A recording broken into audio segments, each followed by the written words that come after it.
రాజులకు రాజు ప్రభులో ప్రభు అయిన యేసుక్రీస్తు నామమున మీకు శుభములు. ఈ రోజు దేవుడు మనకు అనుగ్రహించిన వాగ్దానము కీర్తనల గ్రంథము 22వ అధ్యాయము 24వ వచనము. ఆయన బాధపడువాని బాధను తృణీకరింపలేదు, దాన్ని చూచి ఆయన అసహ్యపడలేదు, అతనికి తన ముఖమును దాచలేదు. ప్రియులారా, ఈ వాక్య ధ్యానాన్ని మనం పరిశీలించినట్లయితే దేవుడు బాధపడు వారి యొక్క బాధను ఎన్నడూ తృణీకరింపడంట. అంటే ఎవరు బాధపడినా ఆయన కూడా బాధపడతాడు. ఎందుకంటే ఆయన ప్రతి ఒక్క నరుణ్ణి ఆయన స్వరూపంలో ఆయన పోలికగా సృజించుకున్నాడు కాబట్టి, మరి ఆయన అంతగా మనలను ప్రేమిస్తున్నాడు కాబట్టి మనకు ఏదైనా సరే చిన్న కష్టం కలిగినా బాధ కలిగినా దేవుడు కూడా ఎంతో బాధపడతాడు. మరి అలాగా బాధ కలిగి నలిగిపోయి తన యొద్దకు వచ్చిన వారిని దేవుడు ఏమాత్రము కూడా తృణీకరింపడు. అదే విధముగా బాధను చూసి ఆయన అసహ్యపడలేదంట. అలాగే తన యొక్క ముఖమును కూడా ఆయన దాచలేదంట. ఎంత గొప్ప ధన్యత! అనేక మంది మన యొక్క శ్రమల్లో మొదటిలో కొంచెము సహాయము చేయటానికి సిద్ధముగా ఉంటారు.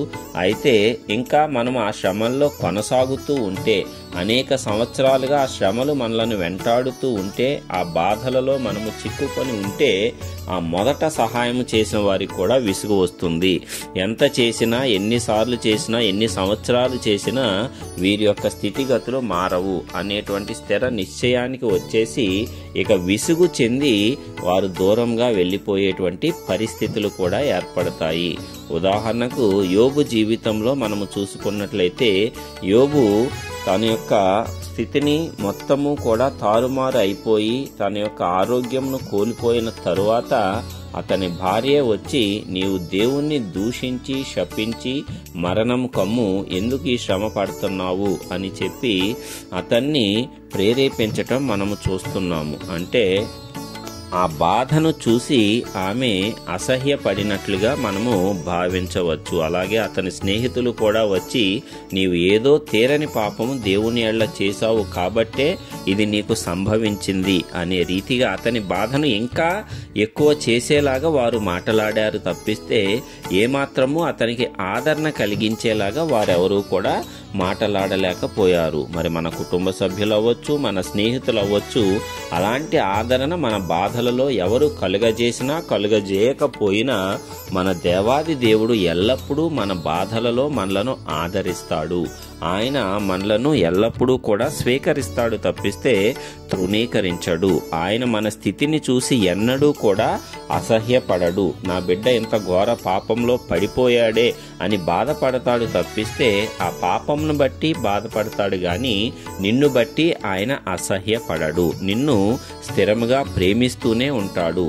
నీకు తన ముఖమును ఏమాత్రము ఆయన దాచడు. ఎందుకంటే మనం ఈ లోకంలో చూసినట్లయితే ఎవరి ఎడలైనా చిన్న తప్పిదము చేసినట్లయితే ఇక జీవిత కాలము వారి ముఖము చూడని వారు అనేకులు మన కుటుంబ సభ్యుల్లో ఉంటారు, మన స్నేహితులలో కూడా ఉంటారు. సమాజంలో అలాంటి సంఘటనలు మనం అనేకములు చూస్తూ ఉంటాము. అయితే దేవుని యొక్క ప్రేమ, దేవుని యొక్క నీతి, దేవుని యొక్క న్యాయము ఇక్కడ కనబడతాయి. ఎందుకంటే మనము మొర్రపెట్టినప్పుడు ఆయన ఆలకించడమే కాకుండా ఆయన మనకు తన ముఖాన్ని దాచడంట. ఎన్నడూ కూడా మన వైపే దృష్టి నిలుపుతూ ఉంటాడు. మనము ఒకవేళ ఆయనను వదిలి వెళ్ళిపోయినా సరే ఆయన మనలను విడనాడి వెళ్ళడు. అంత గొప్ప దేవుణ్ణి మనము కలిగి ఉన్నాము. కాబట్టి నిజముగా మనము ధన్యులమే.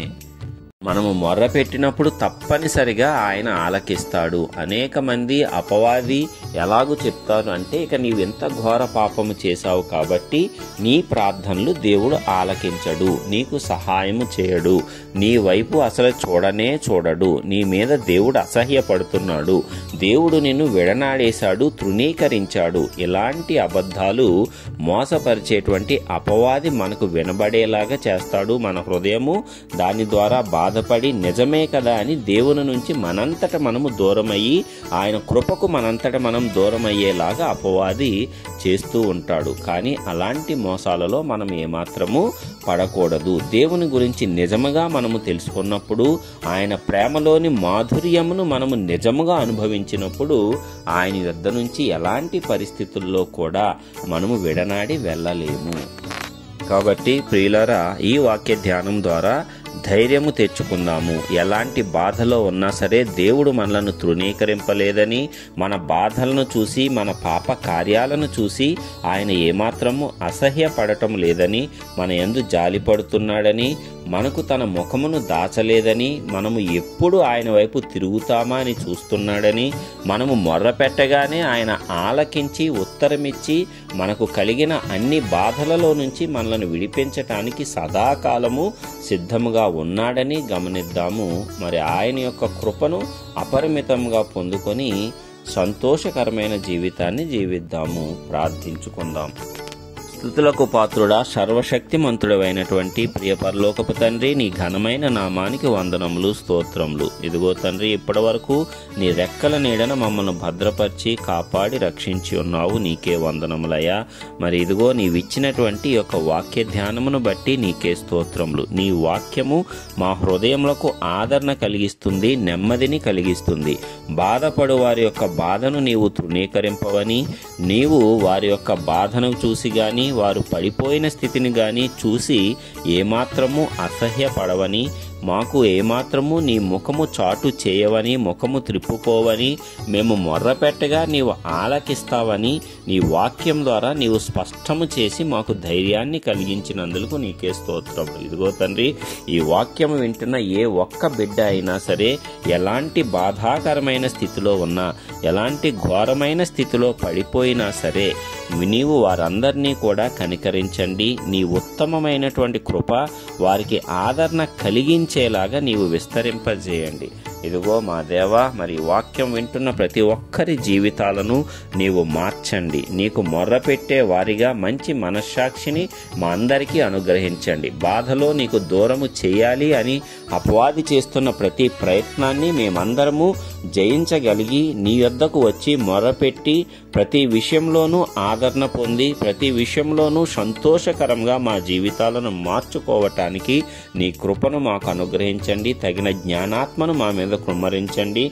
ప్రార్థనాత్మను మా మీద కృమ్మరించండి. ఎలాంటి పరిస్థితుల్లోనైనా నిన్నే ఆశ్రయించి నీ వైపే దృష్టి ఉంచి నీకు మొర్రపెట్టగలిగేటువంటి స్థిరమైన మనస్సాక్షిని ఈ దినమున మా అందరిలో నాటించండి. ప్రతి ఒక్కరిని నీవు ఆదరించి కరుణించి కాపాడి రక్షించి ఈ నామానికే మహిమ తెచ్చుకోండి. సమస్త విషయాలలో మమ్మల్ని ఆశీర్వదించి ఉన్నతంగా నిలవబెట్టి సంతోషంతో మమ్మల్ని నింపవలసిందిగా మహిమ ఘనత ప్రభావమును నీకే ఆరోపిస్తూ యేసయ్య పరిశుద్ధ నామమున ప్రార్థించి పొందుకొంచున్నాం పరలోకపు తండ్రి. ఆమేన్.